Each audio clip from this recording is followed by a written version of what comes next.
Hi masters, Paramahamsa స్వాధ్యాయ ఛానల్కి స్వాగతం మాస్టర్స్. ఈరోజు మనం ముఖయోగి ఆత్మకథ పుస్తకంలోని 25వ అధ్యాయం గురించి తెలుసుకుందాం మాస్టర్స్. ఈ అధ్యాయం పేరు అన్నయ్య అనంతుడు, చెల్లెలు నళిని. అనంతుడు ఇంకా బతకడు. ఈ జన్మకు అనుభవించవలసిన కర్మ తీరిపోయింది. ఒకనాడు పొద్దున నేను గాఢమైన ధ్యానంలో మునిగి ఉండగా ఈ కఠినమైన మాటలు నా అంతశ్చేతనలోకి చేరాయి. నేను సన్యాసం తీసుకున్న కొత్తలో నా జన్మస్థలమైన గోరఖ్పూర్లో ఉన్న మా అనంత అన్నయ్యకి అతిథిగా వెళ్ళాను. హఠాత్తుగా ఏదో జబ్బు చేసి మంచం పట్టాడతను. నేను ప్రేమగా అతనికి ఉపచారాలు చేశాను. గంభీరమైన ఈ అంతర్ఘోషణ నన్ను దుఃఖంలో ముంచేసింది. నా కళ్ళ ముందే అన్నయ్యని తీసుకోబోతుంటే నేను నిస్సహాయుడిగా చూస్తూ ఉండాలంటే గోరఖ్పూర్లో అట్టే కాలం ఉండడం నాకు దుర్భరం అనిపించింది.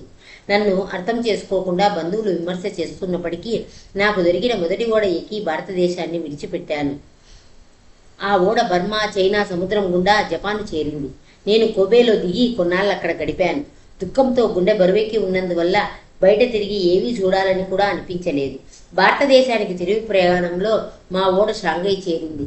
అక్కడ ఓడలో వైద్యుడిగా పనిచేసే డాక్టర్ మిశ్రా గారు కళాత్మకమైన వస్తు సామాగ్రి అమ్మే దుకాణాలకు తీసుకువెళ్లి చూపించారు. శ్రీ యుక్తేశ్వర్ గారికి, మా ఇంట్లో వాళ్ళకి, స్నేహితులకి బహుకరించడం కోసం రకరకాల కానుకలు ఎంపిక చేశాను. అనంతుడి కోసం ఒక వెదురుగడ మీద నగిషీలు చెక్కి ఉన్న పొడుగాటి వస్తువు ఒకటి కొన్నాను.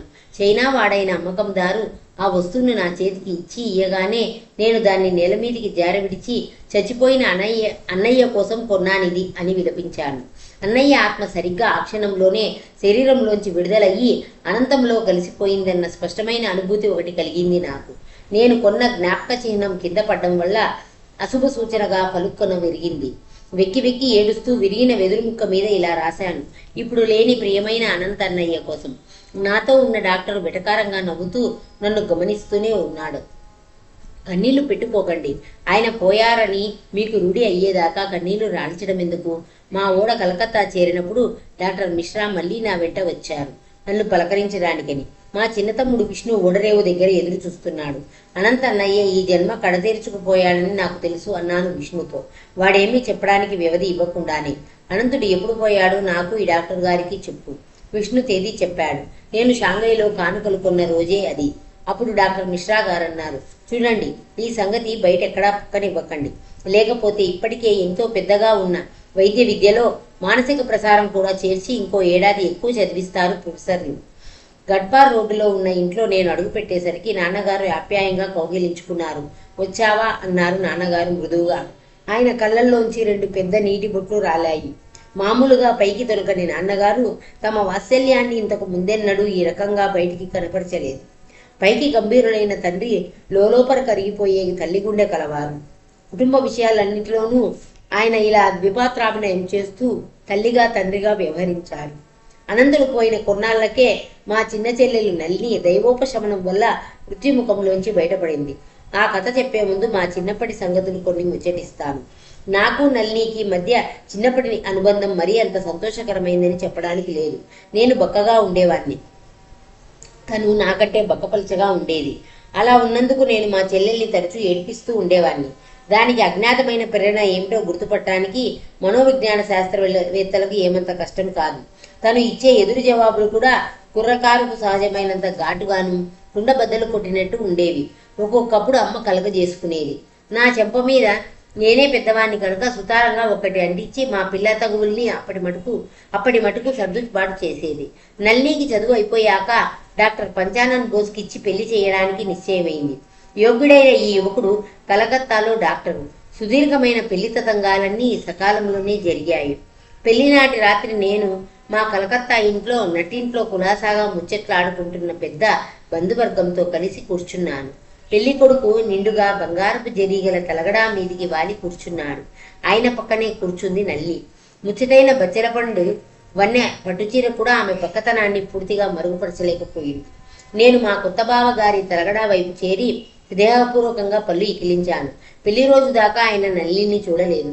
పెళ్లి లాటరీలో తనకు దక్కినదేమిటో చివరికి తెలిసిందప్పుడే. నా సానుభూతి అందుకున్న డాక్టర్ బోస్ సిగ్గుపడుతూ నల్లి వైపు చూపించి ఇదేమిటంటావు అని నా చెవిలో గొనిగాడు. ఏమిటేమిటి డాక్టర్, మీ పరిశీలన కోసం ఓ ఎముకల గూడు అని అన్నాను నేను. ఏళ్లు గడిచే కొద్దీ డాక్టర్ బోసు మా కుటుంబానికి ఆప్తుడవుతూ వచ్చాడు. ఒంటో నలత చేసినప్పుడల్లా మా వాళ్ళు ఆయన దగ్గరికి వెళ్ళేవాళ్ళు. ఆయన నేను దగ్గర స్నేహితులమయ్యాం. ఇద్దరం కలిసి వేలాకొలం చేసేవాళ్ళం. ఎవరినో చెప్పనక్కర్లేదు, సాధారణంగా నల్లి మీదే మా విసురులు. ఒకనాడు నాతో అన్నారు మా బావగారు, వైద్యులకు విస్మయం కలిగించే సంగతి ఇది. బక్కపల్లి చెట్టి మీ చెల్లెలి మీద ఎన్నో ప్రయోగాలు చేసి చూశాను. కాడ్ లివర్ ఆయిల్, వెన్నె, మాల్టు, తేనె, చేపలు, మాంసం, గుడ్లు, టానిక్లు. అయినా అంగుళంలో నూరో వంతు కూడా ఒళ్ళు చేయలేదు ఈవిడ. కొన్నాళ్ల తర్వాత నేను బోసుగారింటికి వెళ్ళాను. అక్కడ నా పనికి 5 నిమిషాలే పట్టింది. నేను తిరిగి వచ్చేస్తున్నాను. నల్లి చూడడం లేదనే అనుకున్నాను. నేను వీధి గుమ్మం దగ్గరికి వచ్చేసరికి ఆమె గొంతు వినిపించింది. ఆప్యాయంగానే ఉన్నా ఆజ్ఞాపిస్తున్నట్టు ఉందది. అన్నయ్య, ఇలా రా. ఈసారి నన్ను తప్పించుకుపోలేవు. నీతో మాట్లాడాలనుకుంటున్నాను. నేను మెట్లెక్కి తన గదికి వెళ్ళాను. తన కళ్ళల్లో నీళ్లు చూసి ఆశ్చర్యపోయాను. అన్నయ్య, మన పాత కోపతాపాలన్నీ మర్చిపోదాం. ఇప్పుడు నువ్వు ఆధ్యాత్మిక మార్గంలో నిలదొక్కున్నావు. నేను కూడా అన్ని విధాలా నీలా కావాలనుకుంటున్నా అని చెప్పి కొంచెం ఆశగా ఇలా అంది. నువ్వు ఇప్పుడు పుష్టిగా కనిపిస్తున్నావు. నాకు కాస్త సాయం చేయవు? మా ఆయన నా దరిదాపులకే రావడం లేదు. నేను ఆయన కోసం ఎంత ఇదైతే ఏం లాభం?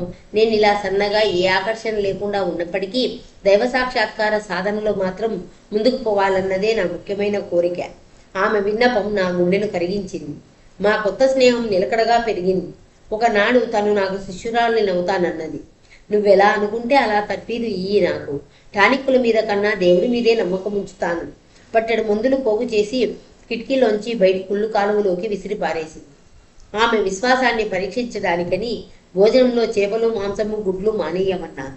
నల్లి నేను పెట్టిన నిషేధాలన్నీ ఖచ్చితంగా పాటిస్తూ ఎన్నో రకాల ఇబ్బందులు వచ్చినా కూడా కేవలం శాకాహారమే తింటూ కొన్ని నెలలు గడిపిన తర్వాత నేను ఒకసారి చూడ్డానికి వెళ్ళాను.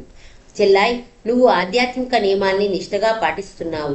నీకు వచ్చే బహుమతి దగ్గరలోనే ఉంది అంటూ కొంటెగా చిరునవ్వు నవ్వాను.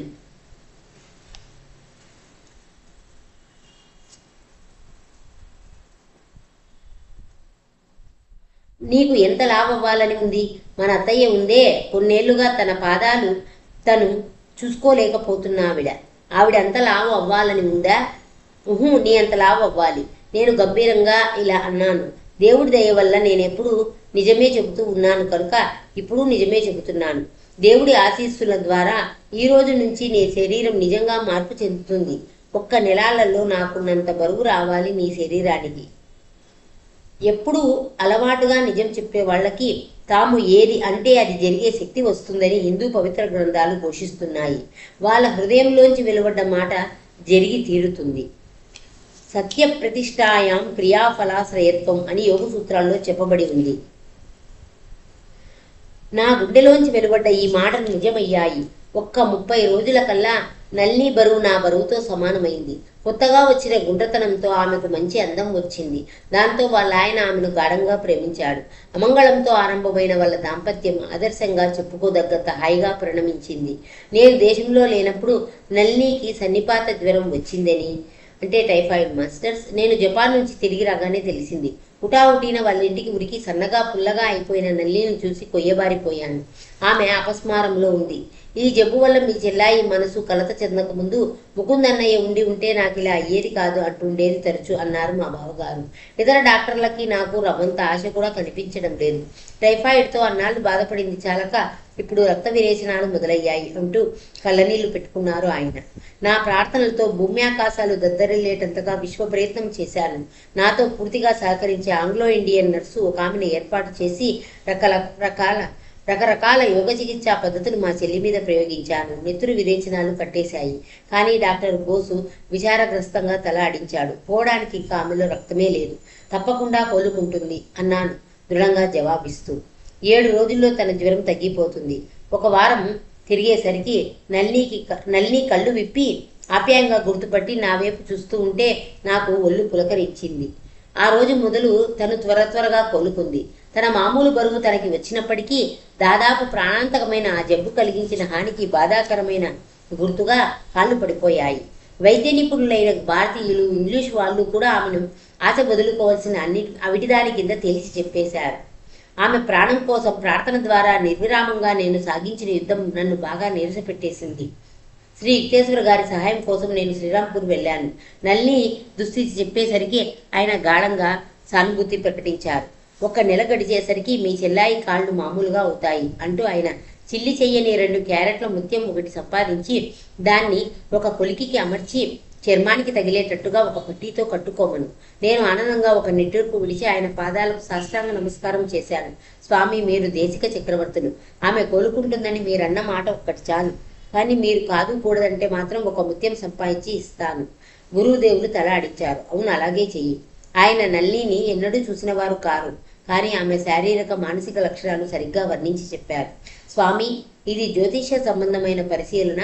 ఆమె పుట్టినరోజు కానీ సమయం కానీ మీకు తెలియదే? శ్రీ యుక్తేశ్వర గారు చిరునవ్వు నవ్వారు. అంతకన్నా లోతైన జ్యోతిష్యం ఉంది. పంచాంగాలు, గడియారాలు చెప్పే సాక్ష్యం మీద ఆధారపడదది. ప్రతి మనిషి సృష్టికర్త లేదా విరాట్ పురుషుడి అంశ. అతనికి సూక్ష్మ శరీరం ఒకటి, స్థూల శరీరం ఒకటి ఉంటాయి. మానవ నేత్రం భౌతిక రూపాన్నే చూస్తుంది, కానీ అంతశ్చక్షువు మరింత గాఢంగా చుచ్చుకుపోతుంది. ప్రతి మనిషి ఒక అంతర్భాగంగాను ప్రత్యేక వ్యక్తిగాను ఏర్పడి ఉన్న బ్రహ్మాండ స్వరూపంలోకి కూడా చొచ్చుకుపోయి చూస్తుంది. నేను కలకత్తాకు తిరిగి వచ్చి నల్లి కోసం ఒక ముత్యం కొన్నాను. ఒక నెల అయ్యేసరికి పడిపోయిన ఆమె కాళ్ళు పూర్తిగా నయమైపోయాయి. మా గురుదేవులకు హృదయపూర్వకమైన తన కృతజ్ఞత అందజేయమని చెప్పింది చెల్లాయి. నేను చెప్పిన కబురు ప్రశాంతంగా విన్నారాయన. కానీ నేను సెలవు తీసుకుని వెళ్ళబోతుండగా ఆయన భావగర్భితమైన వ్యాఖ్య ఒకటి చేశారు. మీ చెల్లాయికి అసలు పిల్లలే పుట్టరని చాలామంది డాక్టర్లు చెప్పారు. ఇక కొన్నేళ్లలో తను 2 కూతుళ్ళని కంటుందని ఖచ్చితంగా చెప్పు. ఆ తర్వాత కొన్నేళ్లకి నల్లికి ఒక కూతురు పుట్టి ఆనందపరిచింది. మరి కొన్నేళ్లకి మరో కూతురు కూడా కలిగింది. మాస్టర్స్, ఈ అధ్యాయం పూర్తయింది. ఈ అధ్యాయంలో ఈ యోగ సూత్రాల్లో చెప్పబడిన సత్య ప్రతిష్టాయాం క్రియ ఫలశ్రయత్వం అనే దాని గురించి తెలుసుకుందాం మాస్టర్స్. లోకాలు సత్యం మీద నిర్మించినవి కాబట్టి పవిత్ర గ్రంథాలన్నీ దాన్ని శ్రేష్ఠ గుణంగా కీర్తించాయి. ఏ మనిషి అయినా సరే దానివల్ల తన జీవితాన్ని అనంత శక్తితో అనుసంధానం చేసుకోవచ్చునన్నాయి. సత్యమే భగవంతుడు అని గాంధీ గారు తరచూ అంటుండేవారు. ఆలోచనలో, మాటలో, చేతలో పూర్ణ సత్యం కోసమే ఆయన జీవితమంతా శ్రమించారు. సత్యమనే ఆదర్శం హిందూ సమాజాన్ని యుగాలుగా అనుప్రాణితం కావిస్తూ వస్తోంది.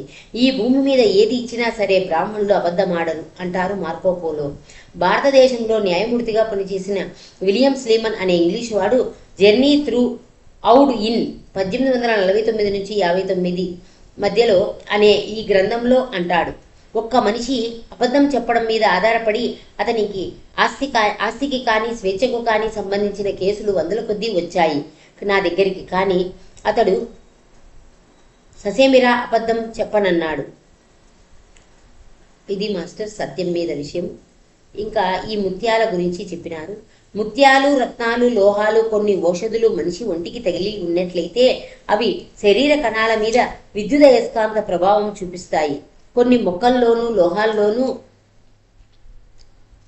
రత్నాల్లోనూ కూడా ఉండే కర్బణము, ఇతర లోహ మూలకాలు మానవ శరీరంలోనూ ఉన్నాయి. ఈ విషయాల్లో ఋషులు కనిపెట్టిన వాటిని ఎప్పుడో ఒకనాడు శరీర శాస్త్రవేత్తలు కూడా ధృవపరుస్తారు.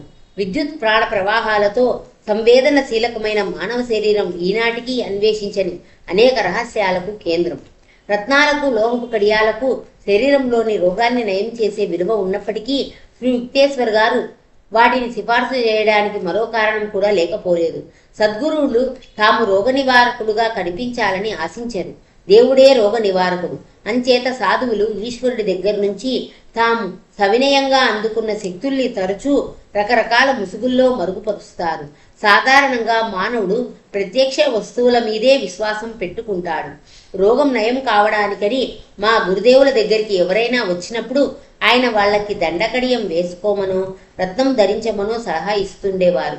వాళ్ళల్లో విశ్వాసం రగులు కొల్పడానికి, వాళ్ళ దృష్టిని తమ మించి మళ్లించడానికి అలా చేస్తూ ఉండేవారు. కడియాలకు, రత్నాలకు విద్యుదయస్కాంత సంబంధమైన రోగ నివారక శక్తులు అంతర్గతంగా ఉన్నప్పటికీ వాటితో పాటు గురుదేవుల గుప్తమైన ఆధ్యాత్మిక ఆశీర్వాదాలు కూడా కలిసి ఉండేవి. ఇది మాస్టర్స్ ఈ అధ్యాయం గురించి పూర్తయింది masters. Thank you masters. Thank you very much.